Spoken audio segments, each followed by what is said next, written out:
नमस्ते विद्यार्थी मित्रों। आज हम 5वीं कक्षा का तीसरा पाठ जो है योग्य चुनाव, उसके बारे में जानकारी देखने जा रहे हैं। बहुत ही अच्छा पाठ है दोस्तों। तो चलिए शुरू करते हैं तीसरा पाठ योग्य चुनाव। राजा मंगलसेन के मंत्री जगतराम बूढ़े हो चुके थे। मंगलसेन नाम का राजा है, उसके मंत्री का नाम है जगतराम, और अब वह बूढ़े हो चुके हैं। उन्होंने राजा से स्वयं को सेवा मुक्त करने की विनती की। उन्होंने राजा को कहा कि मुझे अब नौकरी से छुटकारा दे दो, मुझे अब नौकरी से छुटकारा दे दो, मेरी अब उम्र हो गई है, मैं अब बूढ़ा हो गया हूं। इस तरह विनती की। राजा मंगलसेन ने कहा, आप पहले अपने जैसे सेवाभावी, सेवा की भावना होने वाले, परोपकारी, दूसरों की भलाई सोचने वाले, ईमानदार, इस तरह के मंत्री का चुनाव कर लीजिए। तो सबसे पहले आप सेवाभावी, परोपकारी और ईमानदारी मंत्री का चुनाव कर लीजिए और तभी आपको सेवा मुक्त किया जाएगा। जगतराम ने आदेश दिया, राज्य में ढिंडोरा पिटवा दो। दोस्तों, ढिंडोरा को मराठी में दवंडी कहते हैं। तो राज्यों में ढिंडोरा पिटवा दो, मुनादी डुग्गी पिटवा दो कि राज्य के नए मंत्री का चयन का मतलब है चुनाव। राज्य के नए मंत्री का चुनाव जो है वह अगले गुरुवार को किया जाएगा। इस गुरुवार को नहीं, अगले गुरुवार को किया जाएगा।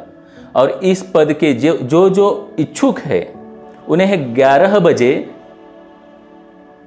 राज दरबार में पहुंचने को कहो। इस तरह का ढिंडोरा पिटवा दो, इस तरह मंत्री जगतराम ने कहा। तो हरकारे गांव-गांव जाकर ढिंडोरा पिटने लगे। हरकारे का मतलब है दूत। राजा के जो दूत थे वह गांव-गांव जाकर ढिंडोरा पिटने लगे, यानी दवंडी देने लगे, डुग्गी देने लगे। चयन वाले दिन राज दरबार की ओर जाने वाले मार्ग पर सुबह से नवयुवकों की भीड़ लग गई थी। बहुत ज्यादा नवयुवक मंत्री बनने के लिए राज दरबार की ओर जा रहे थे। सैकड़ों की संख्या में युवक दरबार की ओर जा रहे थे और उन युवकों की संख्या सैकड़ों थी। दोस्तों, सैकड़ों की संख्या में ये युवक उस दिन राज दरबार की ओर जा रहे थे, क्योंकि उस दिन एक नया मंत्री चुनने वाले थे राजा। इसी रास्ते पर एक तरफ, इसी रास्ते जहां से वह युवक जा रहे थे, उसी रास्ते पर एक तरफ एक वृद्ध हताश सा बैठा था। वृद्ध बूढ़ा आदमी, हताश, बिल्कुल जो कुछ भी नहीं कर सकता था, हताश बैठा था। क्या हुआ था? उसकी बैलगाड़ी का एक पहिया रास्ते के किनारे जो कीचड़ था उसमें फंस गया था। तो उस कीचड़ में उसके बैलगाड़ी का पहिया फंस गया था। वृद्ध ने कई बार वह पहिया कीचड़ से निकालने की कोशिश की, पर वह असफल रहा। वह पहिया निकल नहीं रहा था दोस्तों।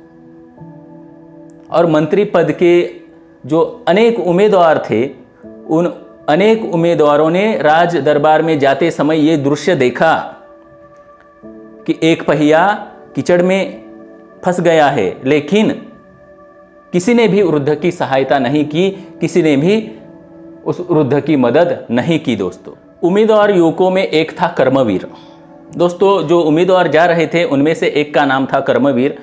कर्मवीर निर्धन यानी गरीब परिवार से था, लेकिन प्रतिभाशाली नवयुवक था।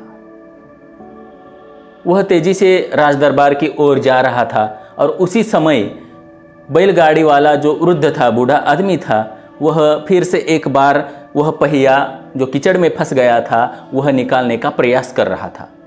और वह जो दृश्य है, वह जो नजारा है, वह कर्मवीर ने देखा। तो यह दृश्य देखकर दरबार पहुंचने की चिंता उसने नहीं की। वह चिंता न करते हुए सीधे कीचड़ में उतर गया। कौन? कर्मवीर। सीधे कीचड़ में उतर गया और जोर लगाकर उसने बैलगाड़ी का पहिया कीचड़ से बाहर निकाला। वह युवक था, उसमें जोश था, ताकत थी और उसने कीचड़ से वह पहिया बाहर निकाला। वृद्ध ने ढेरों आशीर्वाद दिए, बहुत बहुत आशीर्वाद दिए कर्मवीर को। और उस वृद्ध ने, उस बूढ़े आदमी ने फिर इनाम में कुछ रुपए देने चाहे उसे, लेकिन कर्मवीर ने विनम्रता से मना कर दिया कि मुझे रुपए नहीं चाहिए। देर हो जाने की आशंका थी उसे। देर हो जाने की आशंका से वह भागते दौड़ते दरबार पहुंचा।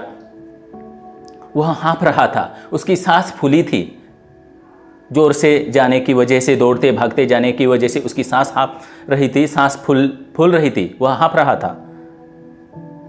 उसके कपड़े कीचड़ से सने हुए थे, कीचड़ लगा हुआ था कपड़ों में, क्योंकि वह कीचड़ में उतरा था। सारे उम्मीदवारों ने देखा तो सब हंसने लगे। तभी बैलगाड़ी वाला जो वृद्ध था, जिसकी गाड़ी का पहिया फंस गया था, वह बूढ़ा आदमी भी वहां पर पहुंचा, उस दरबार में पहुंचा। वह वृद्ध कोई और नहीं बल्कि स्वयं खुद मंत्री जगतराम थे। उन्होंने सारी घटना राजा को सुनाई, जो जो घटना घटी हुई थी सब सुनाई। जगतराम ने राजा से कहा, महाराज, कर्मवीर में सारे गुण है, कर्मवीर में वे सारे गुण हैं जो राज्य के मंत्री के लिए आवश्यक है। जो राज्य के मंत्री के लिए जो गुण लगते हैं, जो खूबियां लगती है, वह सभी खूबियां कर्मवीर में है। सारी बातें जानकर राजा मंगलसेन बहुत प्रसन्न हुए, बहुत खुश हुए, क्योंकि उन्हें एक अच्छा मंत्री मिल रहा था आज।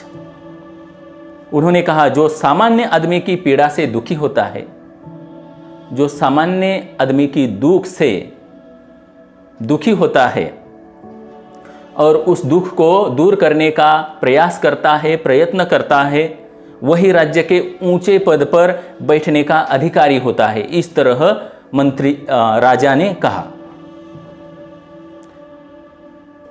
जगतराम जी ने योग्य व्यक्ति का चुनाव किया और आज से कर्मवीर राज्य के नए मंत्री होंगे। दोस्तों, ये जो पाठ है, इस पाठ को लिखा है सुधा शर्मा जी ने। तो आशा करता हूं ये पाठ आपके समझ में आया होगा। दोस्तों, हर पाठ का स्वाध्याय आपको मिल जाएगा कुछ दिनों में। और अभी तक आपने इस चैनल को सब्सक्राइब नहीं किया है तो दोस्तों सब्सक्राइब कीजिए। धन्यवाद दोस्तों।